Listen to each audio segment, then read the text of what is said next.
ओम नमः शिवाय। अथ श्री वायुपुराण सप्तमो अध्यायः प्रतिसंधि प्रकरणम्। ओम नमः शिवाय। सूतुवाच इत्येष प्रथमः पादा प्रक्रियार्थं प्रकीर्तितः श्रुत्वा तु संहृष्टमना कश्यपेयः सनातनः संबोध्य सूतं वचसा प्रपच्छाथोत्तरां कथाम् अतः प्रभृति कल्पज्ञ प्रतिसन्धिं प्रचक्ष्वन् समति तस्य कल्पस्य वर्तमानस्य चोभयोः कल्पयोरन्तरं यच्च प्रतिसन्धिर्यतस्तयोः एतद्वेदितुमिच्छामः अत्यन्तकुशलो ह्यसि। लोमहर्षणोवाच अत्र वोऽहं प्रवक्ष्यामि प्रतिसन्धिश्च यस्यतोः यस्तयोः समति तस्य कल्पस्य वर्तमानस्य चोभयो मन्वन्तराणि कल्पेषु येषु यानि च सुव्रताः यस्यायं वर्तते कल्पो वाराः सम्प्रतः शुभः आस्मात् कल्पाच्च यः कल्पः पूर्वोऽतीतः सनातनाः तस्य चास्य च कल्पस्य मध्यावस्थां निबोधत प्रत्याहृते पूर्वकाले प्रतिसन्धिं च तत्र वै अन्यः प्रवर्तते कल्पो जला अन्यः प्रवर्तते कल्पो जन्नाल्लोकात् पुनः पुनः अव्युच्छिन्नात् प्रतिसन्धेस्तु कल्पः परस्परं व्युच्छिद्यन्ते क्रिया सर्वाः कल्पान्ते सर्वशस्तदा तस्मात् कल्पात् तु कल्पस्य प्रतिसन्धिर्निगद्यते मन्वन्तरयुगाख्यानामच्यून्नाश्च सन्धयः परम्पराः प्रवर्तन्ते मन्वन्तरयुगैः सह उक्ता ये प्रक्रियार्थेन पूर्वकल्पाः समासतः तेषां परार्धकल्पानां पूर्वो ह्यस्मात्तु या परः आसीत् कल्पो व्यतीतो वै परार्धं नापरस्तु सः अन्ये भविष्या ये कल्पा अपरार्धाद् द्विगुणीकृता प्रथमः साम्प्रतस्तेषां कल्पोऽयं वर्तते द्विजाः यस्मिन् पूर्वः परार्धे तु द्वितीयः पर उच्यते एतावान् स्थितिकालस्य प्रत्याहारस्ततः स्मृतः अस्मात् कल्पात् तु यः पूर्वं कल्पोऽतीतः सनातनः चतुर्युगसहस्रान्ते अहो मन्वन्तरैः परा क्षीणे कल्पे तदा तस्मिन् दाह काले उपस्थिते तस्मिन् कल्पे तदा देवा आसन् वैमानिकास्तु ये नक्षत्रग्रहतारास्तु चन्द्रसूर्यग्रहाश्च ये अष्टाविंशतिरेवैताः कोटयस्तु सुकृतात्मनाम मन्वन्तरे तथैकास्मिंश्चतुर्दशसु वै तथा त्रीणि कोटिशतान्यासन् कोटयो अधुनिवस्थितः अष्टाधिका सप्तशतः सहस्राणाम् स्मृता पुराः वैमानिकानां देवानां कल्पेति ते तु ये भवन् एकैकस्मिंस्तु कल्पे वै देवा वैमानिका स्मृता अथ मन्वन्तरेष्वांशश्चतुर्दशसु वै दिविः देवाश्च पितरश्चैव मुनयो मनवस्तथा तेषामनुचरा ये च मनुपुत्रास्तथैव च वर्णाश्रमीभिरीड्याश्च तस्मिन् काले तु ये सुराः मन्वन्तरेषु ये ह्यासन् देवलोके दिवौकसः ते तैः संयोजकैः सार्धं प्राप्ते साङ्कालने तथा अतुल्यनिष्ठास्तु ते सर्वे प्राप्ते ह्याभूतसम्प्लवे ततस्ते वस्य भावित्वाद् बुद्ध्वा पर्याययात्मनः त्रैलोक्यवासिनो देवा इहस्थानाभिमानिनः स्थितिकाले तदा पूर्णे ह्यासन्ने पश्चिमेन्तरे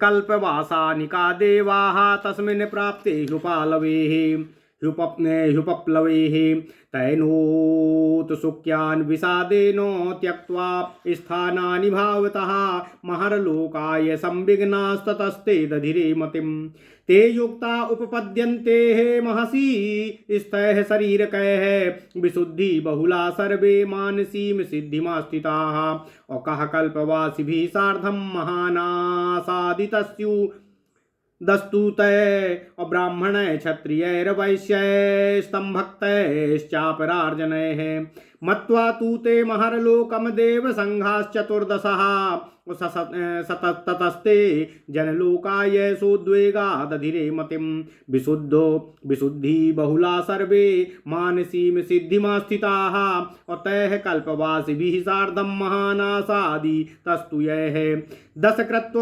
इवावृत्य तस्माद् गच्छन्ति अस्वस्थपः तत्र कल्पान् दश स्थित्वा सत्यं गच्छन्ति वै पुनः एतेन क्रमयोगेन यान्ति कल्पो निवासिनः एवं देवयुगानां तु सहस्राणि परस्परात् गतानि ब्रह्मलोकं वै अपरावर्तिनी गतिम् आधिपत्यं विना ते वै ऐश्वर्येण तु तत्समाः भवन्ति ब्रह्मणस्तुल्या रूपेण विषयेण च तत्र ते यावतिष्ठन्ति प्रीतियुक्ताः प्रसंगमात् आनंदं ब्रह्मणः प्राप्य मुच्यन्ते ब्रह्मणा सह अवश्यं भाविनार्थेन प्रकृतेनैव ते स्वयं नानात्वेनाभिसम्बद्धास्तदा तत्कालभाविनः स्वापतो बुद्धिपूर्वं हि यथा भवति जाग्रतः तत्कालभावी तेषां तु तथा ज्ञानं प्रवर्तते प्रत्याहारे तु भेदानां येषां भिन्नाभिसूक्षणामो तैसार्धं प्रतिसृज्यन्ते कार्याणि कारणानि च नानात्वदर्शनात् तेषां ब्रह्मलोको निवासिनां विनष्टस्वाधिकाराणां स्वेन धर्मेण तिष्ठताम् ते तुल्यलक्षणा सिद्धाः शुद्धात्मनो निरञ्जनाः प्रकृतौ कारणातीताः अस्वात्मन्येव व्यवस्थिता प्राख्यापायित्वा ह्यात्मानं प्रकृतिस्त्वेषु सर्वशः पुरुषाभ्याहृतेन प्रतीता न प्रवर्तिने पुनः सर्गे तेषां वा कारणं पुनः संयोगे प्राकृते तेषां युक्तानां तत्त्वदर्शिनाम् अत्रापवर्गिणां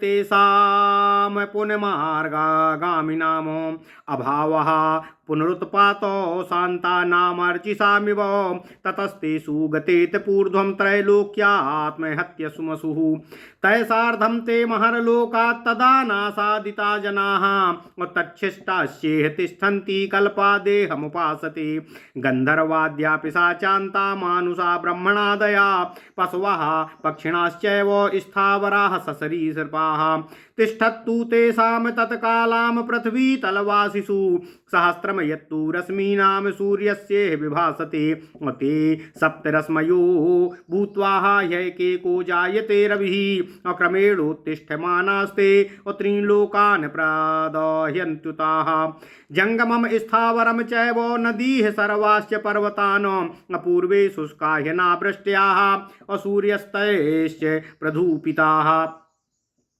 तदा ते विवसाः सर्वे निर्दग्धा सूर्यरश्मिभिः जंगमा स्थावरा सर्वे धर्मात्मकास्तु वै दग्धहेतास्तते वै अगताः पापयुगात्यये योन्या तथा ह्यनिर्मुक्ताः शुभपामानुबन्धयाः ततस्ते ह्युपपद्यन्ते तुल्यरूपा जने जनाः विशुद्धि बहुला सर्वे मानसीम्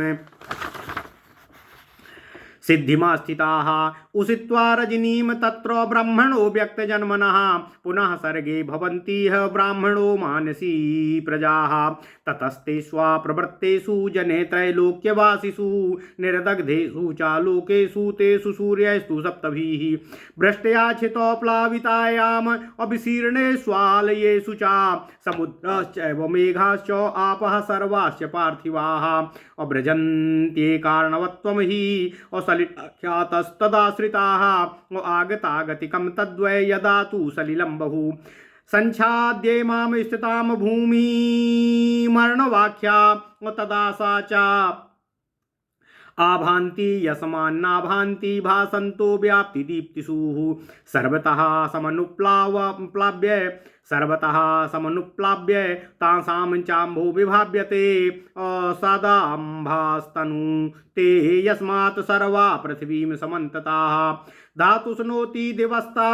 धातुष्नोति विस्तारे तेनाम्भस्तन्वः स्मृतः अर्मित्येषु शीघ्रं तु निपातः कविभिः स्मृतः ये कारणवे भवन्त्यापो और न शीघ्रास्तेन ते नरा और यस्मिन् युगसहस्रान्ते संस्थिते ब्रह्मणो हनिः राजन्यां वर्तमानायां तावत्तत् सलिलात्मना ततस्तु सलिले तस्मिन्नेष्टोग्नो पृथ्वी तले प्रशांत वातेन्धकारे निरालोके समन्ततः और ये नैवाधिष्ठितं सीदं ब्रह्मा सा पुरुषः प्रभुः विभागमस्य लोकस्य पुनर्वै कर्तुमिच्छति एकार्णवे तदा तस्मिन्नष्टे स्थावरजङ्गमे तदा सम्भवति ब्रह्मा सहस्राक्षा सहस्रपात सहस्रशीर्षा पुरुषो रुक्मवर्णो यतीन्द्रियाः ब्रह्मा नारायणख्यास्तु सुस्वापो सलिले तदा सत्वोद्रेकात् प्रबुद्धस्तु शून्यं लोकम वीक्ष्य च इमं चोदाहरन्त्यत्र श्लोकं नारायणं प्रति आपो नाराख्यास्तनव इत्यपां नाम शुश्रुमाः आपूर्यनाभिं तत्रास्ते तेन नारायण स्मृता सहस्रशीर्षा सुमनः सहस्रपाद सहस्रचक्षुवर्धनः सहस्रभुको सहस्रशीर्षा सुमना सहस्रापात सहस्रचक्षुर्वदनः सहस्रमुखो सहस्रबाहु प्रथमा प्रजापतिस्त्रयीपथे यः पुनः पुरुषो निरुच्यते आदित्यवर्णो भुवनस्य गोप्ता एको ह्यपूर्व प्रथमं तुषारात् हिरण्यगर्भं पुरुषो महात्मा सा पठ्यते वै तपसः परस्तात् कल्पादो रजसोद्रिक्तो ब्रह्मा भूत्वात् सृजत् प्रजाः कल्पान्ते तमसोद्रिक्तः अकालो भूत्वाग्रसत् पुनः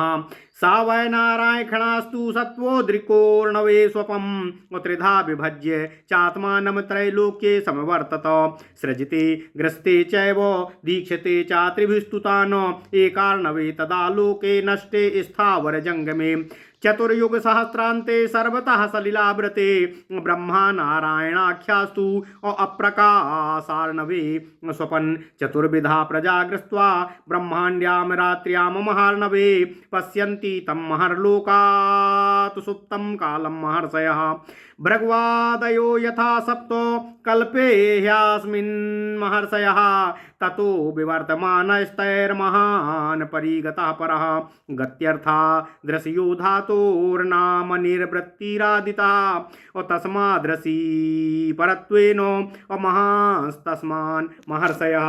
ओम नमः शिवाय। महर्लोकस्थितैर्दृष्टो कालः सुप्तस्तदा चातः सत्याद्या सप्तये ह्यासन् कल्पेति ते महर्षयः एवं ब्राह्मीषु रात्रिषु ह्यातीतासु सहस्रशः अदृष्टवन्तस्तथा ह्यन्ये सुप्तमकालं महर्षयः कल्पस्यादौ तु बहुशो यस्मात् संस्थाश्चतुर्दशः कल्पयामास वै ब्रह्मा तस्मात् कल्पो निरुच्यते सा सृष्टा सर्वभूतानां कल्पादिषु पुनः पुनः व्यक्ता व्यक्तो महादेवस्तस्य सर्वमिदं जगतो इत्येष प्रतिसन्धिर्वः अकीर्तितः कल्पयोर्द्वयो असम्प्रतातीययोर्मध्ये अप्रागवस्था बभूवयः कीर्तिता तु समासेन कल्पे कल्पे यथा तथा साम्प्रतं ते प्रवक्ष्यामि कल्पमेतं निबोधत। ओम नमः शिवाय। ओम नमः शिवाय। ओम नमः शिवाय। ओम नमो भगवते वासुदेवाय। ओम देवकी सुत गोविंद वासुदेव जगतपते देहि मे तनियं कृष्ण त्वाम अहम शरणं गतः। अथ श्री वायुपुराण सप्तमो अध्यायः प्रतिसंधि प्रकरण। सूत जी कहते हैं, हे ऋषियों, वायु पुराण के प्रथम पाद सृष्टि प्रक्रिया को सुनकर प्रसन्न चित्त वाले नैमिष निवासी मुनिगणों ने सूत जी को पुनः संबोधित करते हुए आगे करके वृत्तांत से पूछा। मुनियों ने कहा, हे कल्प तत्व को जानने वाले सूत जी, अब हम अतीत तथा वर्तमान कल्प के अंतर और प्रतिसंधि विवरण को जानना चाहते हैं। आप पुराण विवरण के कथन में अत्यंत कुशल हैं, इसलिए हे महर्षि, हम लोगों को उसका वर्णन करने की कृपा कीजिए। सूत जी ने कहा, हे सुब्रती, हे मुनिगण, हे ऋषियों, अब मैं आप सबसे अतीत तथा वर्तमान के प्रतिसंधि वृत्तांत को कह रहा हूँ। इस समय जो कल्प है वह शुभ सांप्रत तथा या बाराह कल्प कहा जाता है। इस कल्प के पूर्व जो कल्प बीत गया है वह सनातन कल्प था। उस व्यतीत तथा इस वर्तमान कल्प की मध्यावस्था के विषय में मैं आपसे कह रहा हूँ। पूर्व कल्प के प्रत्याहृत होने पर दूसरा कल्प प्रवृत्त होता है। इन दोनों की मध्यावस्था में प्रतिसंधि के समय जनलोक से दूसरी सृष्टि आरंभ होती है। प्रतिसंधि काल यदि विच्छिन्न हो जाता है, अर्थात सृष्टि धारा यदि संपूर्ण रूप से विनष्ट हो जाती है, तब कल्प सब भी अविच्छिन्न हो जाते हैं। पूर्व कल्प के क्रियाकलाप पर कल्प के क्रियाकलाप नहीं हो पाते और संपूर्ण रूप से विलुप्त हो जाते हैं। इसलिए एक कल्प से दूसरे कल्प की प्रतिसंधि का वर्णन मैं आपसे कर रहा हूँ। हे ऋषियों, युग युगांतर के संधि काल सदा अविच्छिन्न रहते हैं, इसलिए इनके क्रियाकलाप एक दूसरे मनवंतर युगों में परिवर्तित होते रहते हैं। प्रक्रिया विवरण में मैंने संक्षेप में कल्प समूहों का वर्णन किया है। इससे पहले जो कल्प व्यतीत हो गया वह पूर्व परार्ध के अंतर्गत था। पर परार्ध काल के कल्पों के वर्तमान 12 कल्प ही प्रथम हैं। हे द्विजगण, पूर्व परार्ध तथा पर परार्ध इन दो तरह के कालों के पश्चात यह जगत प्रपंच उपसंहृत हो जाता है। इस कल्प के पूर्व जो सनातन कल्प व्यतीत हो गया है, उस सहस्त्र युगात्मक मनवंतर परिमित वाले ब्रह्मा के दिन के अंत होने पर वह कल्प क्षीण हो गया था और जगत का प्रलयकालीन दाह काल आ गया। उस समय नक्षत्र, ग्रह, तारामंडल, सूर्य, चंद्रमा आदि ग्रह, विमान विहारी सुकृतात्मा देवताओं की कुल संख्या 28 करोड़ थी। यह एक मनवंतर में देवताओं की संख्या है। इस प्रकार 14 मनवंतर में देवताओं की कुल संख्या 392 करोड़ हुई। पूर्व में बीते हुए कल्प में वैमानिक देवताओं की संख्या 708,000 कही गई है। एक कल्प में जितने वैमानिक देवता होते हैं, स्वर्ग में उतने ही 14 मनवंतरों में होते हैं। उस मनवंतर काल में जितने भी देवता, पितृगण, मुनि, मनुपुत्र तथा उनके अनुचर, वर्णाश्रम धर्म के मानने वालों के देवता और पूर्व के मनवंतरों के देवलोक में निवास करने वाले, ये सब संहार काल के आने के समय अपनी विपत्ति की आशंका से चिंतित हो जाते हैं। उन सब स्थानाभिमानी देवताओं में अपनी रक्षा के लिए महरलोक आने की व्याकुलता उत्पन्न हो जाती है। उन सभी कल्पवासियों सहित ब्राह्मण, क्षत्रिय, वैश्य और शूद्र जो परम विशुद्ध आत्मसंपन्न मानसी सिद्धि वाले भक्तगण थे तथा जिन्होंने महान को प्राप्त कर लिया था, वे सभी योग प्रभाव से साशरीर महरलोक को प्राप्त हो जाते हैं। वे सब 14 देव संघ महरलोक जाने के पश्चात वहां से जनलोक जाने के लिए उद्विग्न चित्त से विचार करने लगते हैं। मानस सिद्धि संपन्न अति विशुद्ध महान को प्राप्त कर लेने वाले महरलोक निवासी महर्षिगण कल्पवासियों सहित जनलोक चले जाते हैं। वहां पर 10 गुना समय अर्थात 10 कल्प तक निवास कर यहाँ से तपलोक को चले जाते हैं। 10 कल्पों तक वहां निवास करने के पश्चात फिर वे सत्यलोकों को चले जाते हैं। इसी क्रम से कल्पवासी ऊर्ध्वलोक जाते हैं। एक लोक से दूसरे लोक जाने में देवताओं के सहस्त्र युग व्यतीत हो जाते हैं। फिर वे यथाक्रम से ब्रह्मलोक को चले जाते हैं। वहां से उन्हें फिर वापस नहीं आना पड़ता। वहां उन्हें अधिपत्य के अतिरिक्त ब्रह्मा के समान ही ऐश्वर्य, रूप तथा विषय समूह प्राप्त होता है। वहां वे ब्रह्मानंद रस का स्वादन करते हुए परम प्रीति भोग सहित निवास करते हैं। बाद में उन्हें ब्रह्मा के साथ ही मुक्ति की प्राप्ति होती है। अवश्यंभावी विविध प्रकृत विषयों में आबद्ध होकर वे उस समय को अतिवाहित करते हैं। जागृत व्यक्ति के जानबूझकर सोए रहने की भांति वे संपूर्ण स्वतंत्र ज्ञान के विषय ध्यान वर्जना पूर्वक निवास करते हैं। उन विषय बुद्धि विनिवृत्त बुद्धि वाले ब्रह्मलोक निवासियों में से जिनकी विषय संबंधी अभिलाषा उद्बुद्ध होती है, सृष्टि के समय उन सभी के साथ कार्य और कारण की सृष्टि होने लगती है। अपने धर्म का पालन करने वाले ब्रह्मलोक निवासियों के में संप्रति नानात्व दर्शन के अधिकारच्युत महापुरुषों में प्राकृत ज्ञान दृष्टिगोचर होता है। प्रथम कोटि के वे शुद्धात्मा, निरंजन और तुल्य लक्षण कारणातीत सिद्ध पुरुष अपनी प्रकृति में ही अवस्थित रहते हैं। प्रकृति उन द्वितीय कोटि के मुक्त पुरुषों पर अपना अधिकार तो जमा लेती है, किंतु बिना पुरुष के सहयोग से वह स्वयं कोई कार्य प्रारंभ नहीं करती। अतः वह प्रलय काल में पुरुष में ही विलीन रहती है। कारण समूह के योग से फिर सृष्टि रचना प्रारंभ होने पर वे योग युक्त तत्वदर्शी मोक्षाभिलाषी निवृत्ति निरत जीवों के शांत अग्निज्वाला के समान पुनः उत्पत्ति की संभावना नहीं रहती है। वे श्रेष्ठ महात्मा तपस्वी जन त्रैलोक्य के ऊर्ध्व भाग को आश्रय बनाकर पहले जो लोग महरलोक नहीं गए हैं, वे उन सब के साथ उस स्थान पर रहते हैं तथा कल्प के अंत में शरीर धारण करते हैं। उस समय भूमंडल गंधर्वों, पिशाचों, ब्राह्मण आदि मनुष्यों, पशु पक्षी, स्थावर तथा सरीसृप आदि प्राणियों से परिपूर्ण रहता है।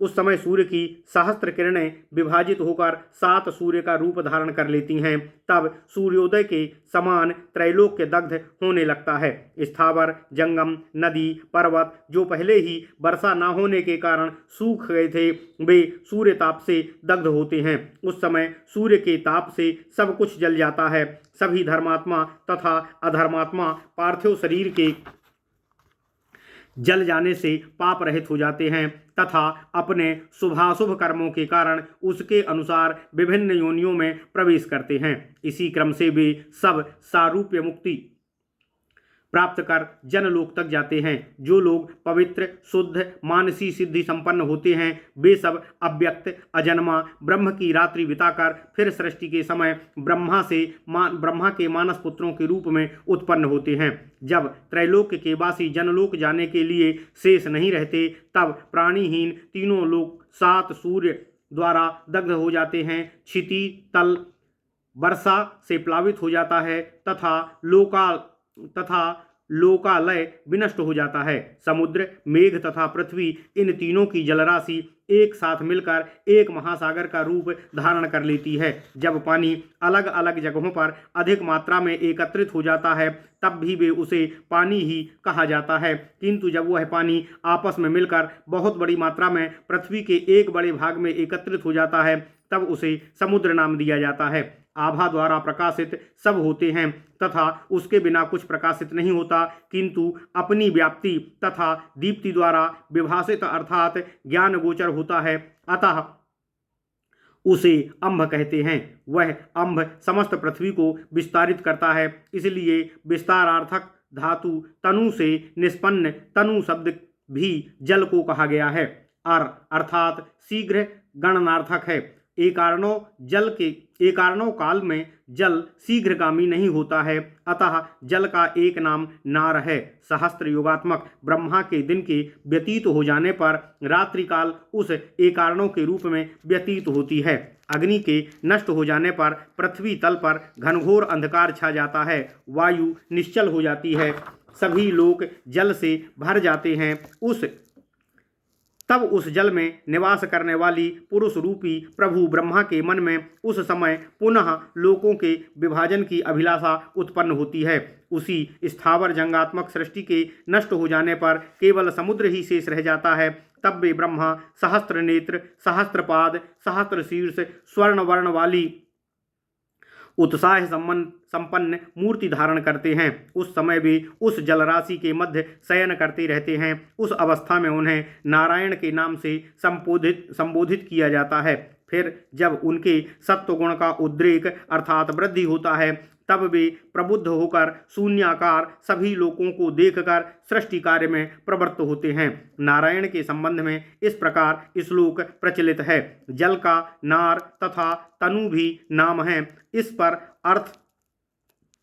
अर्थात जल के नाभि तक डूबे रहते हैं, इसलिए इनका नाम नारायण है। इन सहस्त्र प्राण मन, मुख, मस्तक, प्राण, हाथ, पैर, नेत्र तथा कान संपन्न सर्वाग्रवर्ती प्रजापति पुरुष के विषय में वेदों में विशेष उल्लेख है। वे महात्मा ही वेदों के आदित्य वर्ण, भुवन पालक, अपूर्व प्रथम प्रजापति, तम से परे हिरण्यगर्भ महापुरुष कहे गए हैं। ये ही कल्प के अंत में सृष्टि के प्रारंभ काल में रजोगुण की वृद्धि से ब्रह्मा होकर प्रजाओं की सृष्टि करते हैं तथा कल्प के अंत में तमोगुण की वृद्धि होने पर काल के रूप में सबको ग्रसित करते हैं। सत्वगुण की वृद्धि होने पर वे एकारणों में शयन करते हैं, इसलिए वे नारायण नाम से प्रसिद्ध हैं। अपने को तीन भागों में विभक्त कर वे तीनों लोकों में निवास करते हैं। वे ही तीन रूपों में सृजन, ग्रसन तथा रक्षण करते हैं। 4 सहस्त्र युगों के अंत में जब स्थावर जंगम सब नष्ट हो जाते हैं और 10 दिशाएं जल में होकर एकारणों का आकार धारण कर लेती हैं, तब ब्रह्मा काल के रूप में चारों प्रकार की प्रजाओं को ग्रसित कर लोक रहित जल राशि के मध्य नारायण के रूप में शयन करते हैं। उस समय उस कल्प के महरलोक निवासी भृगु आदि महर्षि उनका दर्शन कर पाते हैं। वे महर्षिगण परम पुरुष महान का आश्रय प्राप्त कर चुके होते हैं, इसलिए इन्हें महर्षि कहा जाता है। गमनार्थक ऋक धातु से ऋषि शब्द बना है, उसमें भी वे महान हैं, अतः उन्हें महर्षि कहा जाता है। महरलोक में स्थित वे सब ऋषिगण काल को उस समय निद्रित अवस्था में देखते हैं। पूर्व कल्प में भी सत्य आदि जो सब महर्षि थे, उन्होंने भी काल को इसी रूप में शयन करते देखा। बीते हुए सहस्त्रों तथा ब्रह्मा की रात्रि में पहले के महर्षिगणों ने भी काल को इसी प्रकार शयन करते देखा था। कल्प के आरंभ में ब्रह्मा 14 भागों में अनेकानेक जीव जातियों की कल्पना करते हैं, इसलिए इस समय को कल्प कहा जाता है। वे व्यक्ता महादेव की ही कल्प आदि सभी भूतों की सृष्टि करते हैं। यह जगत उनका ही है। अतीत तथा वर्तमान काल के मध्य भाग में जो कुछ भी घटित हुआ है वह प्रतिसंधि वृत्तांत मैंने आप लोगों को कहा है। कल्प में जिस प्रकार की अवस्था होती है वहाँ भी संक्षेप में कहा गया है। यह जो कुछ मैंने कहा वह वर्तमान कल्प की विवृत्ति है। अब मैं आप लोगों से सांप्रत कल्प के विषय में कह रहा हूँ, उसे आप सुने। ओम नमः शिवाय। इति श्री वायु महापुराणे वायु प्रोक्ते प्रतिसंधि प्रकरणम नाम 7वां अध्याय। इस प्रकार श्री वायु महापुराण के प्रतिसंधि वर्णन नामक 7वां अध्याय पूर्ण हुआ। ओम नमः शिवाय, ओम नमः शिवाय, ओम नमः शिवाय। ओम नमो भगवते वासुदेवाय। ओम देवकी सुत गोविंद वासुदेव जगतपति देहि में तनियम कृष्ण त्वाम अहम शरण